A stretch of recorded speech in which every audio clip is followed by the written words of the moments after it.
Fat body के किसी भी पार्ट के ऊपर जमा हुआ फैट किसी को भी अच्छा नहीं लगता, चाहे वो मेल है या फीमेल। और ख़ास तौर पे जब ये फैट जमा होता है आपके कमर के किनारों के ऊपर, जिसको हम लव हैंडल, मफिन टॉप या तो साइड फैट के नाम से जानते हैं। तो इस फैट को रिड्यूस करने के लिए योग में कौन से वो योगासन, स्ट्रेचिंग और साथ ही में कौन सी है वो टिप्स, ये जानने के लिए वीडियो पे अंत तक ज़रूर बने रहें। नमस्ते, स्वागत है आप सभी का दी योगा डेस्टिनी में।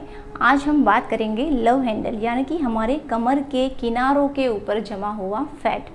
तो ये फैट पेट के पीछे का वो फैट होता है जो हिप्स से बाहर की ओर निकलता है, और ख़ास तौर पे जब हम टाइट कपड़े पहनते हैं तो ये बिल्कुल ही टायर की तरह नज़र आता है। अभी लव हैंडल्स जो है उसको ऑब्लिक मसल्स भी कहा जाता है, जो दो तरह के होते हैं, इंटरनल ऑब्लिक मसल्स और एक्सटर्नल ऑब्लिक मसल्स। अब इन मसल्स का काम होता है हमारे बॉडी को रोटेट करना या तो साइड में स्ट्रेच करना। तो इस तरह की जो हमारी बॉडी की मूवमेंट है ये ज़्यादा तौर पे होती नहीं है, इस वजह से ये फैट ज़्यादा बढ़ जाता है और लगातार ये जमा होता जाता है। और उसके साथ एक और भी रीज़न है ये फैट होने का, कि हमारी जो लाइफस्टाइल है जिसमें हम ज़्यादा तौर पे कैलोरी वाला खाना खाते हैं और उसके साथ साथ कुछ एक्सरसाइज या ज़्यादा तौर पे हमारी फिज़िकल एक्टिविटी नहीं होती है, तो इस वजह से ये फैट जो है वो लगातार जमा होता जाता है और ये कंटिन्यू बढ़ते बढ़ते एक टायर की तरह नज़र आता है। तो इस तरह से ये फैट हमारी बॉडी में आता है। अब इस फैट को हम योग के द्वारा कैसे दूर कर सकते हैं, उसके लिए कौन कौन से योगासन और स्ट्रेचिंग करने हैं ये जानते हैं। अगर आप मेरे चैनल पर नए हैं तो चैनल को सब्सक्राइब करें और पास में रहे बेल आइकन को ज़रूर प्रेस करें, जिससे आने वाली हर एक वीडियो की नोटिफिकेशन आपको मिलती रहे। आज के आसनों का अभ्यास शुरू करें उससे पहले आपको इन बातों को ध्यान में रखना है कि खाने के कम से कम 3 घंटे बाद इसका अभ्यास करें, और ये आसन परफॉर्म करने से पहले सूर्य नमस्कार कर लें, जिससे आपका बॉडी इन आसनों के लिए रेडी हो जाएगा और आप इन आसनों को अच्छे से कर पाओगे। अब जिन लोगों को स्लिप डिस्क है, साइटिका है या लोअर बैक से रिलेटेड कोई इशू है, स्टमक से रिलेटेड कोई इशू है, थाइस, हिप्स या शोल्डर्स में कोई इंजरी है, या मैंने जितने भी आपको बॉडी पार्ट बताए इनमें से किसी भी की कोई सर्जरी करवाई गई है, तो एक बार डॉक्टर को कंसल्ट करें, उसके बाद ही इन आसनों का अभ्यास करें। तो अब हम शुरू करते हैं हमारा पहला स्ट्रेचिंग। तो इसके लिए आपको अपने दोनों पैरों को शोल्डर से थोड़ा ज़्यादा ओपन करना है, इस तरह से खड़े हो जाना है। अब सांस को भरते हुए एक हाथ को ऊपर उठाना है और आपकी जो नज़र है वो आपकी उंगलियों के ऊपर होगी, और फिर सांस छोड़ते हुए नीचे की ओर झुके। इस तरह से पहले पोजीशन ले लें, फिर डायनेमिक मूवमेंट करनी है यहाँ पर आपको, अप एंड डाउन की मूवमेंट। तो इनहेल और एक्सेल करते हुए डाउन, इनहेल करते हुए ऊपर, एक्सेल करते हुए डाउन। इस तरह से आपको एक डायनेमिक मूवमेंट करनी है और 20 टाइम इसको रिपीट करना है। एक साइड 20 टाइम इसको करेंगे और फिर सांस को छोड़ते हुए नीचे आ जाए। ठीक उसी तरह से हमें दूसरी साइड करना है। तो सांस भरेंगे, हाथ को ऊपर उठाएंगे, अपनी जो नज़र है वो उंगलियों के ऊपर ले जाए और सांस को छोड़ते हुए नीचे की ओर साइड में झुकने की कोशिश करें, और इनहेल करते हुए ऊपर आए, एक्सेल करते हुए नीचे। इस तरह की मूवमेंट आपको दोनों ही साइड 20 टाइम रिपीट करनी है। और सांस भरते हुए ऊपर। तो ये था हमारा पहला स्ट्रेचिंग। अब दूसरा स्ट्रेचिंग जो है वो है त्रिकोणासन, दूसरा आसन है। तो इसके लिए हमें राइट पैर को राइट साइड पर टर्न कर लेना है और लेफ्ट पैर को हल्का सा राइट साइड टर्न करेंगे। दोनों पैरों के बीच में 2.5 से 3 फीट जितना डिस्टेंस आप रख सकते हैं। अब सांस को भरते हुए दोनों हाथों को शोल्डर लेवल पर ले आए और सांस छोड़ते हुए धीरे धीरे से नीचे जाए। देखिए यहाँ पर ध्यान ये रहे कि आप इस तरह से पूरा नीचे जाने की कोशिश ना करें। आपको कैसे नीचे जाना है कि आपका जो ये पेल्विक का पोर्शन है वो पूरी तरह से ओपन होगा, आपका शोल्डर ओपन होगा, और आप जितना अपनी कैपेसिटी के हिसाब से नीचे जाए, जितना आप जा सकते हैं। ज़्यादा नीचे जाना इम्पोर्टेंट नहीं है, आपका ये स्ट्रेच होना और आपकी जो साइड में जो फैट है उसके ऊपर इफेक्ट आना इम्पोर्टेंट है। तो इस तरह से आराम से जितना आप नीचे जा सकते हैं उतना नीचे जाए और आपकी जो नज़र है उसे उंगलियों के ऊपर ले जाए। यहाँ पर आप नॉर्मल ब्रीथिंग कर सकते हैं या तो सांस को बाहर की ओर भी रोक के रख सकते हैं। और इस आसन में आपको कम से कम 30 सेकंड होल्ड करना है और फिर सांस भरते हुए ऊपर आ जाए। ठीक उसी तरह से हमें दूसरी साइड करना है। तो पहले पैरों की पोजीशन चेंज कर लेंगे। लेफ़्ट पैर को लेफ़्ट साइड मोड़ लें और राइट पैर को भी हल्का सा लेफ़्ट साइड मोड़ लेंगे। सांस भरते हुए दोनों हाथों को शोल्डर लेवल पर ले आएंगे और फिर सांस छोड़ते हुए शोल्डर को ओपन रखते हुए हम नीचे जाएंगे। देखिए, और आपकी जो नज़र है वो अपनी हाथ की जो हथेली है उसके ऊपर ले जाएं और इस पोजीशन में नॉर्मल ब्रीथिंग करते हुए या तो सांस को बाहर की ओर रोक के भी रख सकते हैं और 30 सेकंड तक यहाँ होल्ड करें और फिर सांस भरते हुए ऊपर आ जाए। तो मैंने यहाँ पर आपको ये आसन दोनों ही साइड एक एक बार करके दिखाया। आपको 3 बार इसका रिपीटेशन करना है और कम से कम 30 सेकंड तक होल्ड करने की कोशिश करनी है। अब यहाँ से हमारा दूसरा आसन है पार्श्व कोणासन, जिसे करने के लिए हमें अपने दोनों पैरों को 3.5 से 4 फीट जितना ओपन कर लेना है। अब यहाँ पर भी सांस भरते हुए दोनों हाथों को शोल्डर लेवल पर ले आएंगे और सांस को छोड़ते हुए इस तरह से अपने पैर को 90 डिग्री ले जाए। देखिए, ये पूरा पोर्शन पूरी तरह से सीधा है, इसको मैंने ऐसे बेंड नहीं किया है, तो ऐसे सीधा रखें और फिर आप अपने हाथ को ज़मीन के ऊपर लगा लें और ऊपर वाला जो हाथ है उसको अपने कान से ऊपर से होकर आपको अपनी नज़र जो है वो छत की ओर देखने की कोशिश करनी है। यहाँ पर आपको 30 सेकंड होल्ड करना है। और अगर आप इस तरह से अपना हाथ ज़मीन के ऊपर नहीं लगा पाते हैं तो आप इस तरह से भी इस आसन को कर सकते हैं।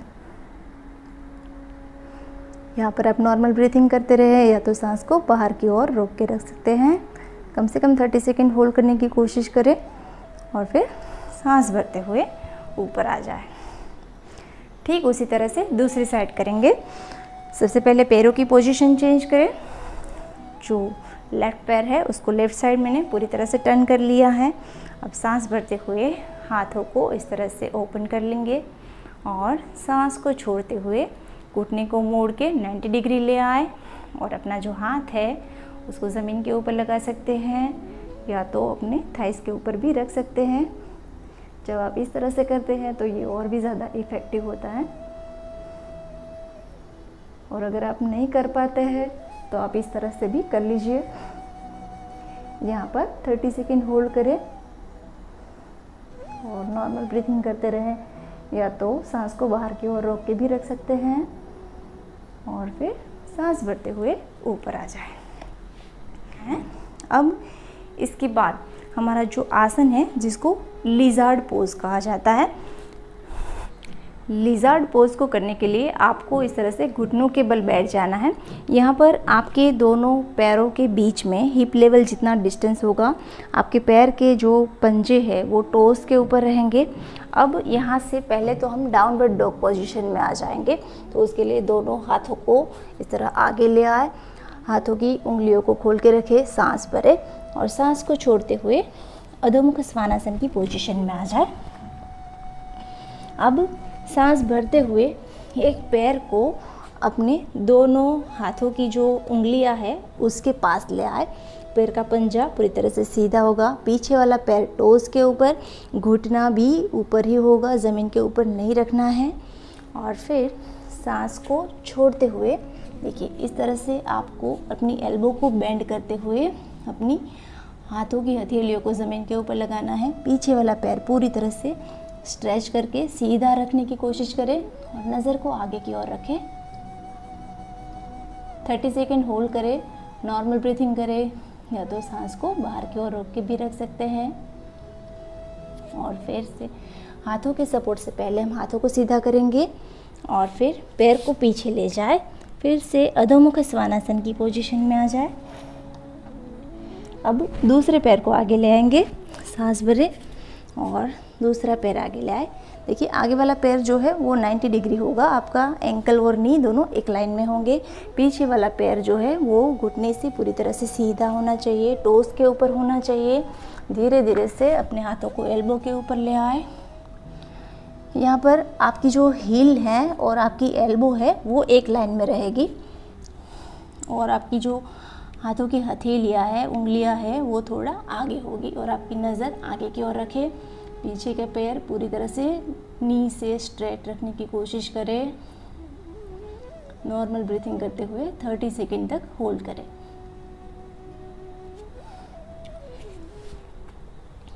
फिर हाथों की सपोर्ट से पहले हाथों को सीधा करना है और फिर डाउनवर्ड डॉग यानी कि अधोमुख स्वानासन की पोजीशन में आना है,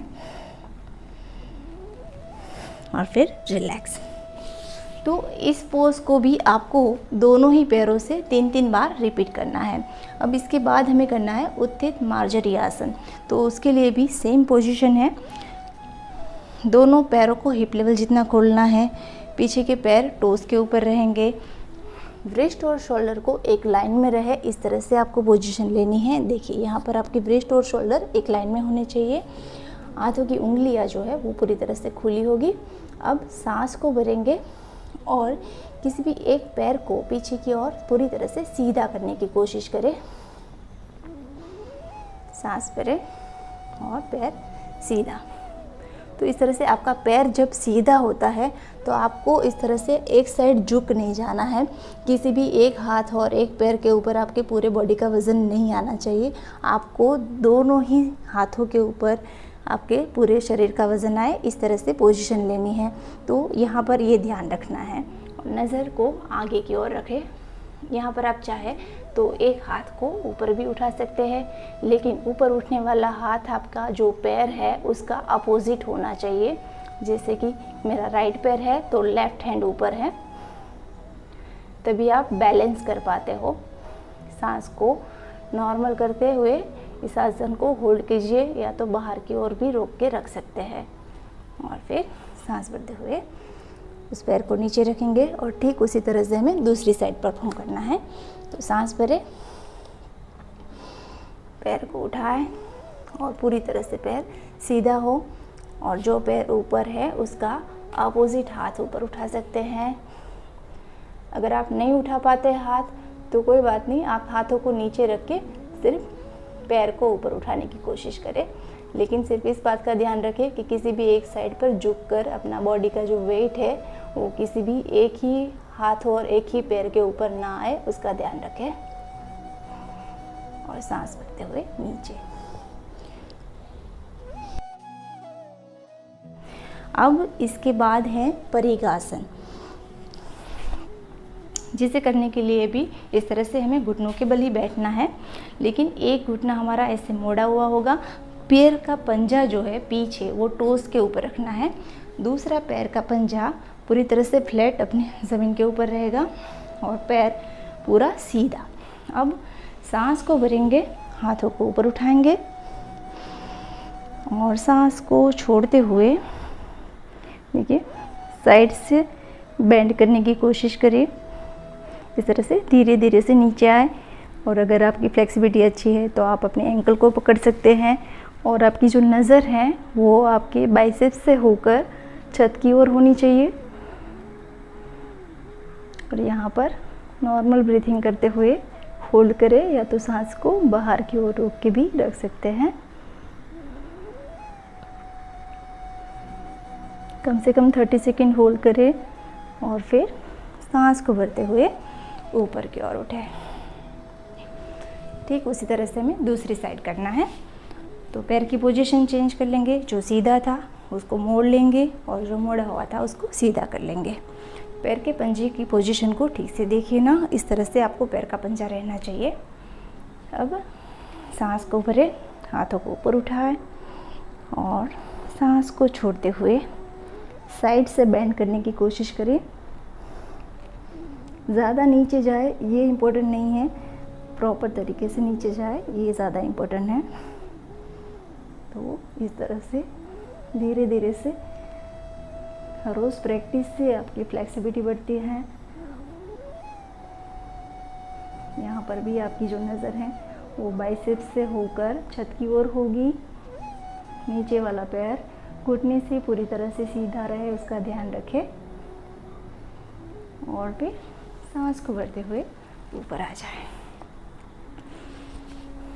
तो इस आसन को भी आपको दोनों ही साइड 3-3 बार परफॉर्म करना है और उसके बाद कुछ देर तक आपको चाइल्ड पोज में रिलैक्स करना है। उसके लिए दोनों घुटनों को जोड़ लेंगे, वज्रासन में पहले बैठेंगे और फिर सांस को भरें और सांस को छोड़ते हुए अपने सर को नीचे ले आए और पूरी तरह से रिलैक्स हो जाए। कम से कम 30 सेकंड तक यहाँ पर रिलैक्स करें। उसके बाद आगे का आसनों का अभ्यास करें। फिर सांस को भरते हुए ऊपर की ओर उठाएं। अब 2 आसनों का अभ्यास हमें बैठ के करना है, जिसमें पहला है परिवृत्त सुखासन, जिसके लिए आपको नॉर्मल पालथी मारकर बैठ जाना है। फिर सांस को भरते हुए हाथ को ऊपर उठाना है और सांस छोड़ते हुए धीरे धीरे से किसी भी एक साइड पर हम टर्न होंगे। जैसे मैंने आपको पहली बार त्रिकोणासन में बताया था, ठीक उसी तरह से हमें नीचे जाना है। पहले हाथ की हथेली को ज़मीन के ऊपर लगा लें और ऊपर वाला जो हाथ है उसको कानों से ऊपर होकर इस तरह से ले जाना है, पूरी तरह से सीधा रखना है। और ध्यान ये रखना है कि आपका जो अपोजिट घुटना है, जिधर आप झुक रहे हो उसके अपोजिट साइड वाला जो नी है उसको ऊपर नहीं उठाना है। वो जैसे आप नॉर्मल पालथी मारकर बैठे हो उसी सिचुएशन में रहना चाहिए। अब एल्बो को बेंड कर लीजिए और थोड़ा और ज़्यादा नीचे झुकने की कोशिश करें और नी को नीचे रखने की कोशिश करें। नज़र जो है वो छत की ओर होनी चाहिए। यहाँ पर नॉर्मल ब्रीथिंग करें या तो सांस को बाहर की ओर रोक के रख सकते हैं। सांस भरते हुए ऊपर की ओर उठें। ठीक उसी तरह से हमें दूसरी साइड करना है। सांस भरें, हाथ को ऊपर उठाएं, सांस छोड़ते हुए धीरे धीरे से नीचे की ओर जाने की कोशिश करें। स्ट्रेच करें साइड का पूरी तरह से। ऊपर वाला हाथ कान से ऊपर होकर जाएगा, पूरी तरह से सीधा रहेगा। फिर नीचे वाले हाथ की एल्बो को बेंड कर लेंगे और थोड़ा और नीचे झुकेंगे। आपके दोनों ही घुटने अच्छे से ज़मीन के ऊपर रहे, इस तरह से रखें, वो ऊपर नहीं उठने चाहिए। नॉर्मल ब्रीथिंग करें या तो सांस को बाहर की ओर रोक के रखें। कम से कम 30 सेकंड तक होल्ड करने की कोशिश करें, जिससे सांस भरते हुए। अब यहाँ से हमें करना है परिवृत्त जानु शिरासन। तो जिसके लिए एक पैर को हम साइड में इस तरह से ओपन करेंगे, वो पैर पूरी तरह से सीधा रहेगा और दूसरे पैर का पंजा जो है वो अपनी इनर थाई से लगा कर रखना है। और दूसरा जो पैर है मोड़ा हुआ, उसका जो घुटना है वो और अपना चेहरा, ये दोनों ही एक लाइन में होने चाहिए। आपका घुटना इधर है तो आपका चेहरा भी इसी लाइन में रहेगा। आपको ऐसे नहीं टर्न होना है, आपके जो वेस्ट है उसको ऐसे टर्न नहीं करना है, इसका ध्यान रखें। अब यहाँ पर भी सांस भरते हुए हाथों को ऊपर उठाएं और सांस को छोड़ते हुए साइड में नीचे झुकने की कोशिश करें। ठीक उसी तरह से आपको ऐसे करके पूरा नीचे नहीं जाना है, आपको साइड से नीचे झुकना है। आपका साइड का स्ट्रेचिंग होना चाहिए। तो ऐसे आप अपनी कैपेसिटी के हिसाब से नीचे जाने की कोशिश करें। और अगर आपकी फ्लेक्सिबिलिटी अच्छी है तो आप अपने पैर को पकड़ लीजिए और इस तरह से भी आप कर सकते हैं। अगर आप इतना ज़्यादा नहीं कर पाते हैं तो आप हाथों को इस तरह से भी रख सकते हैं, या तो ज़मीन पर नहीं लगा देते हो इस तरह से एंकल पकड़कर भी आप होल्ड कर सकते हैं। लेकिन पोजीशन का ध्यान रखें, आपको ज़्यादा नीचे जाने की कोशिश नहीं करनी है, आपको एक प्रॉपर तरीके से नीचे जाने की कोशिश करनी है। तो इस तरह से आपको इस पोजीशन को होल्ड करना है। कम से कम 30 सेकेंड यहाँ पर भी रुके और फिर सांस को भरते हुए ऊपर आ जाए। और ठीक उसी तरह से हमें दूसरी साइड करना है। तो अब जो पैर सीधा था उसको हम मोड़ लेंगे और जो मुड़ा हुआ था उसको हम सीधा कर लेंगे। आपकी आसन की पोजीशन सही होनी चाहिए और आप किस तरह से उस आसन में जाते हो ये इम्पोर्टेंट है। आप ज़्यादा नीचे झुको वो इम्पोर्टेंट नहीं है।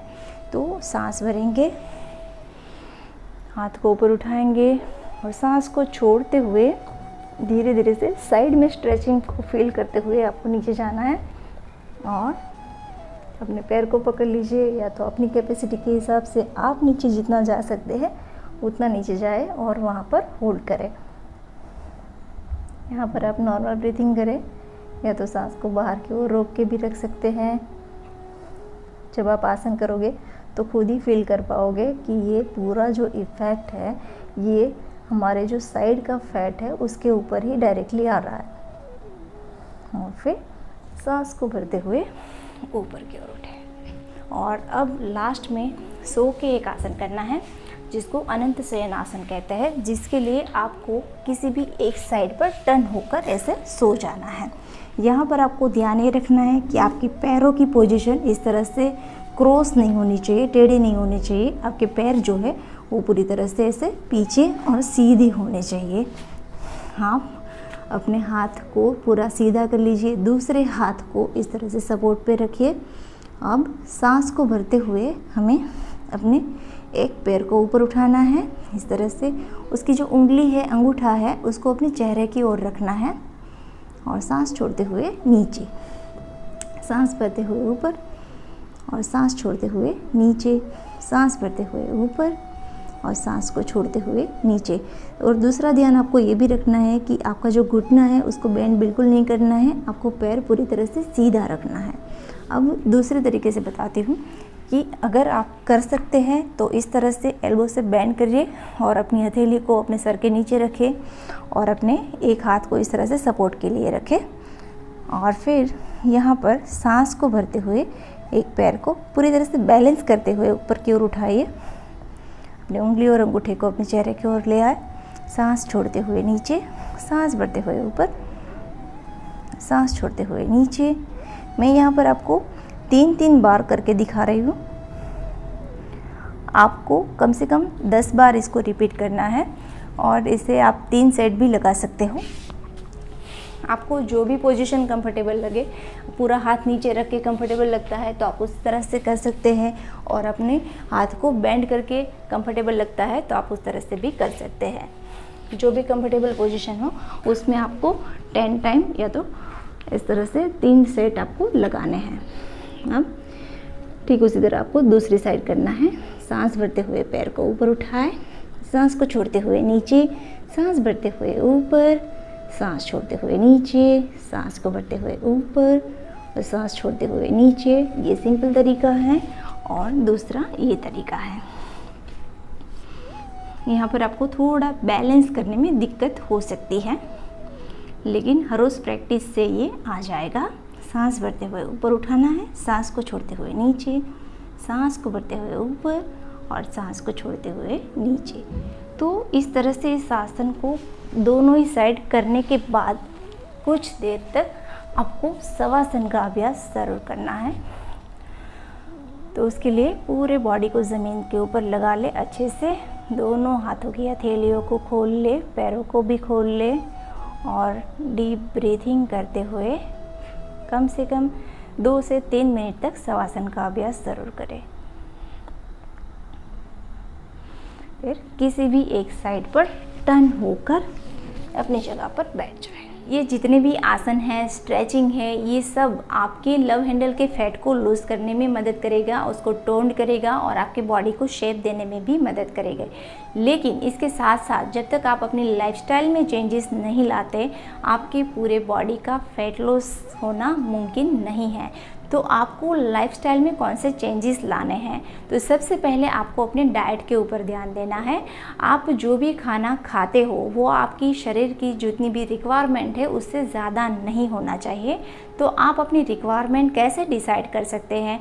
तो आपका जो भी फिज़िकल एक्टिविटी लेवल है उस हिसाब से, आपकी उम्र के हिसाब से आपको कितनी कैलोरी का खाना लेना चाहिए वो आप डिसाइड कर सकते हैं। अगर आपका फिज़िकल एक्टिविटी नहीं है, आप पूरे दिन बैठे रहने वाला काम करते हो, तो आपको ज़्यादा कैलोरी की आवश्यकता नहीं है। और अगर आपको पूरा दिन भागदौड़ वाला काम रहता है तो आपको ज़्यादा कैलोरी की आवश्यकता रहती है। तो इस तरह से आप अपना एक कितनी कैलोरी लेनी चाहिए ये डिसाइड कर सकते हैं। और आप जो भी डाइट लो उसमें प्रोटीन है, विटामिन्स है, मिनरल्स है, फैट है, कार्बोहाइड्रेट्स है, इन सब की एक इक्वल मात्रा होनी चाहिए, जिससे आपकी बॉडी को न्यूट्रिशन भी मिला रहे और साथ में आपका फैट लॉस भी हो और आप हेल्दी भी रहो। तो इस तरह से एक डाइट प्लान बनाएं, उसको फॉलो कीजिए। उसके साथ साथ 3 से 4 लीटर पानी पीजिए, 7 से 8 घंटे की नींद कीजिए और जितना हो सके फिज़िकली एक्टिव रहने की कोशिश करें, तभी आपका फैट लॉस जल्द से जल्द होना शुरू हो जाएगा। फिज़िकल एक्टिविटी के तौर पे आप योगा कर सकते हैं, सूर्य नमस्कार कर सकते हैं। सूर्य नमस्कार को एज अ कार्डियो कर सकते हैं और वो कैसे करना है उसका मैंने एक अलग से वीडियो बनाया है, जिसकी लिंक मैं आपको डिस्क्रिप्शन बॉक्स में दे दूँगी, तो वहाँ से आप फॉलो कर सकते हैं। और आप कार्डियो एक्सरसाइज के तौर पे आप एरोबिक्स कर सकते हैं, स्विमिंग कर सकते हैं, साइकिलिंग कर सकते हैं। तो इस तरह की सारी जो एक्सरसाइज है ये आपकी फ़ैट लॉस करने में मदद कर देंगी। और आप जब योगासन करते हैं तो ये आपके स्ट्रेस लेवल को भी कम करता है और उससे आपके हार्मोन्स में बैलेंस आता है, जो फ़ैट लॉस की प्रोसेस को और भी बेहतर बना देता है। तो इस तरह से मैंने आपको जितने भी पॉइंट बताए, ये सारे पॉइंट आपकी लाइफस्टाइल में इंक्लूड करें, अपनी लाइफस्टाइल को चेंज करें और इससे जो फैट लॉस होगा वो आपके पूरे बॉडी का फैट लॉस होगा। और जब पूरे बॉडी का फैट लॉस होगा तो लव हैंडल का फैट तो लूज़ होगा ही। और इस तरह से जो फैट लॉस होता है वो एक हेल्दी फैट लॉस होता है, जो आपकी बॉडी को नुकसान नहीं पहुंचाता है और उसको आप लंबे समय तक मेंटेन कर पाते हो। तो आशा करती हूँ कि आज की वीडियो आपको अच्छी लगी होगी। तो वीडियो को लाइक कीजिए, कमेंट कीजिए, अपने दोस्तों के साथ शेयर कीजिए और इसी तरह से हेल्थ और योग से जुड़ी जानकारी को पाने के लिए मेरे चैनल को सब्सक्राइब करना ना भूलें। धन्यवाद।